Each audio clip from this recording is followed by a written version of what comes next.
Overthinking isn't a personality trait, it's a threat detection system. You don't overthink just because you're an analytical person. You're overthinking because your mind is trying to stay ahead of a feeling it predicts will overwhelm you. And once you see how it works, you'll understand why all your insight hasn't actually changed anything. Most people think that overthinking just means you're thinking too much, but that's not precise.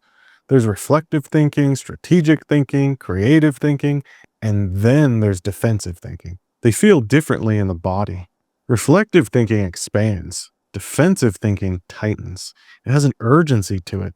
It loops and it escalates without resolving.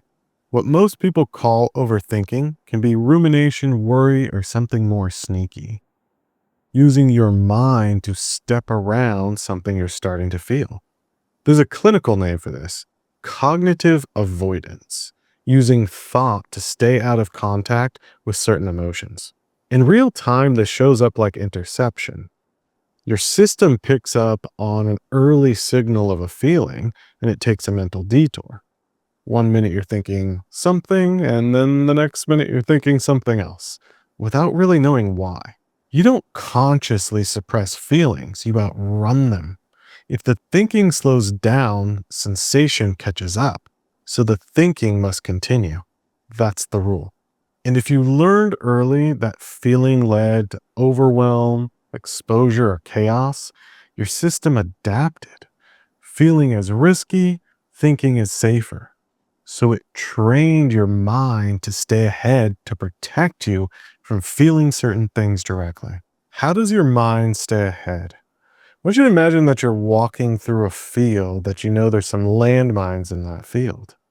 Obviously, you're going to be scanning the terrain. And if you notice a landmine in one area, you're going to shift over. If you notice a landmine somewhere else, you're going to shift in the other direction.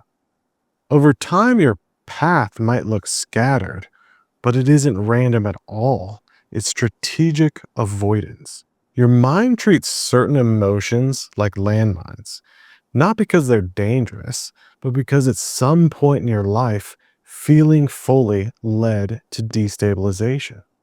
A loss of control, being misunderstood, needing someone, or not knowing what to do next.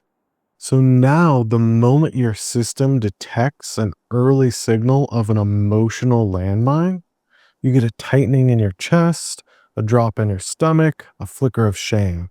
Your cognition changes the subject. You were thinking one thing, and all of a sudden you're thinking about something completely different. It's like you were thinking about your relationship, and then all of a sudden you're researching something completely different. And if you try to go back to that original thought, it's just gone. That's not random distraction, it's cognitive avoidance, a mental detour right before something was about to be felt. And if your cognition is fast and layered, your system can redirect you 10 steps before the emotion fully registers. The more intelligent you are, the earlier you can detect those emotional landmines. You don't stay with them long enough to feel them and metabolize them. You change course just before contact. Not every intelligent person overthinks, but if you already lean that way, a fast analytical mind can make a very intricate avoidance system. And while it's there to protect you, it can be really hard to notice and unravel because it looks like insight instead of a defense. If this is the type of information you've been looking for, you should stick around. I'm building this channel for people who want to understand the mechanics of healing, not just manage the symptoms. Here's the part most people don't see. Your system isn't afraid of sadness. It's afraid of what sadness might require. The slowing down, admitting that you're hurt, being seen, needing someone, or not having an answer. The emotion isn't the threat. Destabilization is. So your system installed cognitive guardrails. Most guardrails keep you from running off road, but yours keep you from going inward. You don't crash outward, but you never arrive inward. This is why you can explain your childhood clearly and still feel slightly disconnected. It's conceptual distance, not emotional contact. And here's the cost. When you blunt sadness, you blunt joy. When you numb fear, you numb spontaneity. When you turn down your pain, you're also turning down play. You don't just get to turn down one emotion, you turn down emotional intensity across the board. It's efficient, but it's also expensive. And how long have you been paying that cost? Because if you never stop scanning, you never stop moving. And if you never stop moving, you never get a chance to feel safe inside of your own life. Here's something to experiment with this week. Just notice if your mind is doing this. So the next time you're thinking one thing and then all of a sudden you're thinking something else, just try to pay attention to it. We're not trying to fix anything. You don't need to chase down or dig up any emotional landmines.